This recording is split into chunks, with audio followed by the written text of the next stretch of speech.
In this video, we are going to be witnessing Dr. Jordan Peterson confronting Stephen Fry on the idea that God is a maniac. Is he completely and utterly absurd for letting evil persist? Why does evil exist? Why does God let all of these things happen? More on that on this video. Before we do go ahead and hit play, make sure you guys definitely go ahead and hit that subscribe button and the like button for the YouTube algorithm. That being said, let's dive straight into the video. Okay, I'm going to read something, and forgive me, but No. I want to go here. You're face to face with God. Bone cancer in children. What's that about? How dare you? How dare you create a world where there is such misery? That's not our fault. It's utterly, utterly evil. Why should I respect a capricious, mean-minded, stupid God who creates a world so full of injustice and pain? And then one more. Because the God who created this universe, if it was created by God, is quite clearly a maniac, utter maniac. Ivan in The Brothers Karamazov. Yeah. Right? Absolutely. Right. Now it's in, okay, so Yes, what it's known happens as- in The Brothers Karamazov is that Ivan wins the argument, Yeah. but Elosia is the better person. Completely And- so. right, And we right, love right. him. So it's- yeah. It's a right, book so it's everyone very should interesting. read. I would urge Right. everyone to read The Brothers Karamazov because I do think it's a work of genius. There's a lot about Dostoevsky I really dislike because of his influences. Again, people who don't understand Dostoevsky think he's a champion of right-wing religiosity. Without understanding that he went through an extraordinary life experience to come to where he did come, and that his novels show his full understanding of all kinds of different points of view. But in terms of the dialectic of that issue about how there can be a God, I mean, I was answering a question that I was asked. I know, and I'm not And trying. I'm of not course, really not trying to put you on the spot. My point is, I don't believe there is such a being.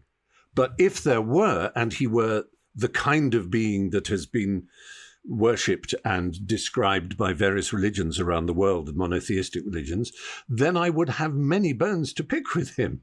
But of course, I don't believe there is such a thing. But the argument from evil, as it's known, is a very old one, and it goes back through medieval religious figures as well as later humanists. That this idea that it is very hard to square this loving God who has knowledge of every hair on our head and adores us and adores little kittens, but he also, as I say, bone cancer in children, but also life cycles of insects whose whole aim is to burrow into the eyes of children in Africa and lay their eggs there and cause blindness for those children. I mean, you could quite easily picture a universe in which there weren't such an animal, and in which children were not sent blind with pain and horror by the various bugs and fungi and insects and viruses in the world. It isn't necessary.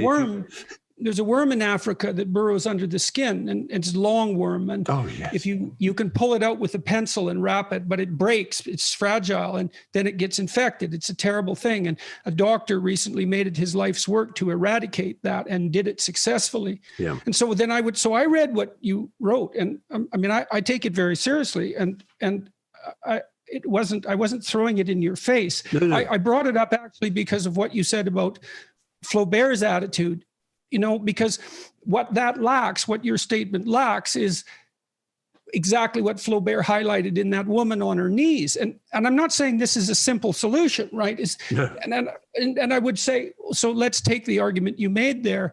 And there's a direction that goes in that's nihilistic and resentful and vengeful and angry and all understandable. Yes. But to me, it doesn't look to me like there's anything good in it. It looks like it's entirely counterproductive. It makes the problem it purports to have been generated by worse. Mm-hmm. So then the question is, what's the appropriate attitude given that the argument you make is actually an extraordinarily powerful argument? And I don't know the answer to that, but I do know, I think that resentment and anger, and even the motive that would make you want to say that to God himself, I think that's probably not helpful, even though it's so, well,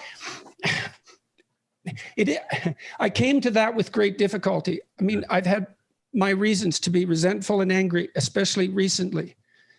And because I'm suffering a lot of pain. Yeah. And it makes me resentful and angry and wanting to shake my fist. Yeah.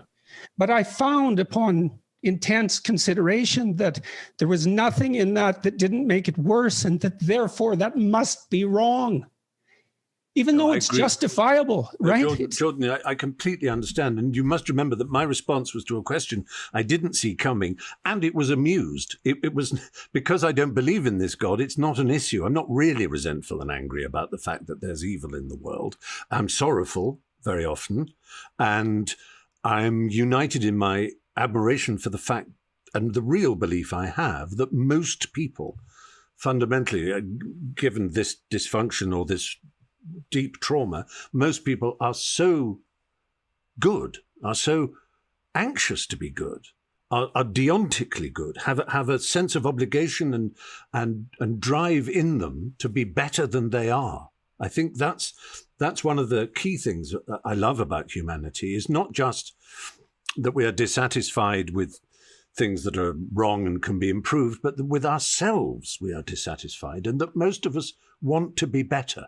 I know that's true of me all the time. Every time I go off to sleep, I think, how did I screw up today? How can I be better tomorrow? Why am I so bad at this? If only I could manage that. In moral terms, genuine moral terms. I think that's an extraordinarily common experience, and very much under-noticed. Yeah. And part of the reason, as far as I can tell, that the talks that I've been giving, let's say, have had the effect that they've had, is because I do point out that that's an extraordinarily common experience. Yeah. That self-torture by conscience. And it does indicate this striving towards a higher mode of being. And the other question I have when I look at the response that I just read is that the amount of the world's evil that's a consequence of our voluntary moral insufficiencies is indeterminate. So you might say, hypothetically speaking, that as part of God's creation, we actually have important work to do. And if we shirk it, the consequences are real. Yeah. And you might say, well, that's just an apology for God. And perhaps that's the case. And perhaps there's no God at all. And so what the hell are we talking about? But I do think it's an important issue. I mean, your life is characterized by a stellar level of constant productive creativity. That's you, and you're offering that to the world, and that seems necessary. And maybe it's because the problems are real and important, and the role we have to play ethically is of paramount importance, truly. Yeah. Why else would we torture ourselves with conscience? And I would say that's the flowering of the religious instinct within you. Well, you could describe it as that, but then, there are phrases. I mean, you used a phrase earlier that I wanted to say, whoa, hang on, I'm not sure I know what that means, a higher mode of existence. I don't see... I remember having this argument with John Cleese, of all people, some years ago. He was a great lover of the Tibetan Book of the Dead and Gilbran and people like that, and I've always found them slightly hard to take. And he talked about I think the phrase he used was a higher level of consciousness. And I said, I don't, and again, this is my empiricist thing. It sounds cynical and skeptical. It's not meant to be, but what level? Describe a level. What is a higher mode? Why higher? What's higher than another? Are you saying it in terms of animals? It's a view, it's an old-fashioned Huxleyan view of evolution that most modern, Richard Dawkins, for example, most modern evolutionary scientists and so on, the ethologists would deprecate, to say that there is a higher level of being, a higher mode of consciousness. Is it just like saying, well, you're better educated, you've read more, you know more? Is it you've somehow been enlightened, a Verklärungs effect, as the Germans would say, which is not necessarily intellectual, but is somehow spiritual? And if so, show me an example of it. Show me someone who has a higher mode of existence than I do. I can answer that, I think, to some degree. Yeah, Three ways.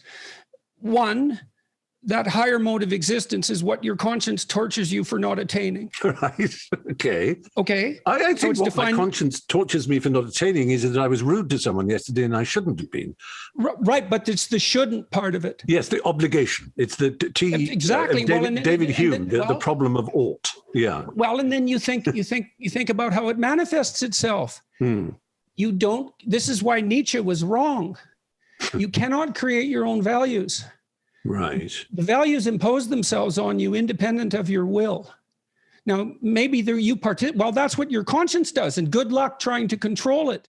This is very anti-Nietzsche, isn't it? Well, I'm a great admirer. I know you are. That's why I made the point. It's very opposite to his philosophy. But so Jung embarked on a lengthy critique of Nietzsche, and it's part of his work that isn't well known, I would say. We'll leave that be, except to say that the psychoanalysts, starting with Freud, well, not really, but popularized by Freud and systematized, showed that we weren't masters in our own psychological house. Right. There were autonomous entities, yes. And those would be the Greek gods to some degree that operated within us, and we were. Which is Julian Jaynes's point, exactly. Yes. Yeah. Yes. I have my problems with Jaynes, but as a overarching idea, there's interest in it. Okay, so there are things happening with us and to us in the moral domain that we cannot control. Yeah. And that stunned me when I first learned it as a proposition. It's, oh yes, look at that. Here's one. What are you interested in? Yeah. Well, that grips you. Okay. Number two, what does your conscience bother you about? Okay. You're inadequate by your own standards. Mm-hmm. Now, what adequate would mean, that's a different question, but it's defined negatively by conscience. Yes. And then better, there's one that I said I would lay out three. Mm. You can look at Jean Piaget's work on developmental psychology. On the development of the subject, yes. He was a genetic epistemologist. Yes, and what he wanted to do was, this is what he wanted to do. He wanted to unite science and religion. That was his goal. And he wanted to look at the empirical development of values.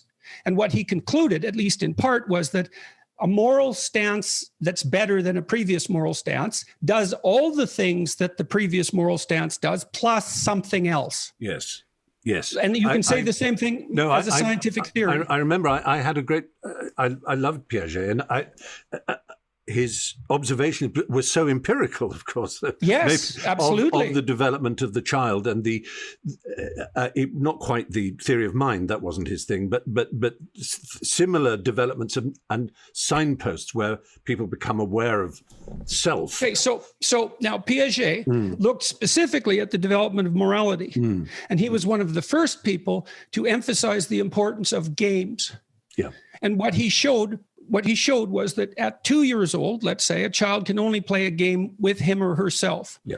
But at 3, both children can identify an aim and then share it in a fictional world. And so that's partly pretend play and the beginnings of drama, and then cooperate and compete within that domain. Yeah.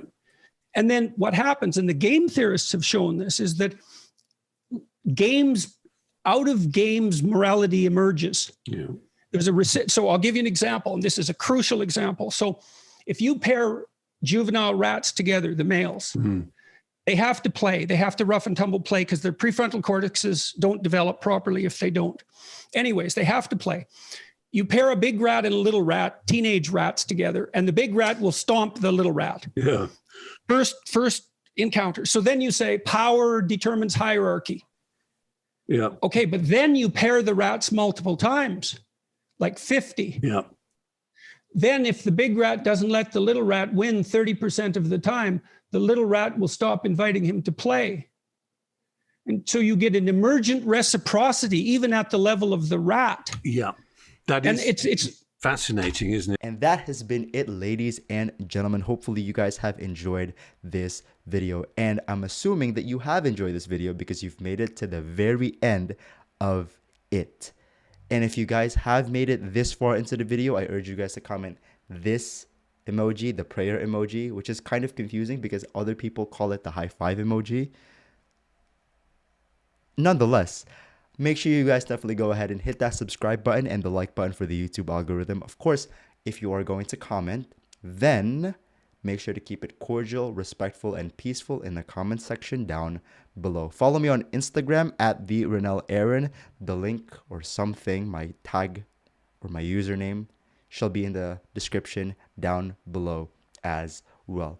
It's been Renell Aaron. I'll see you guys in the next one. Peace out.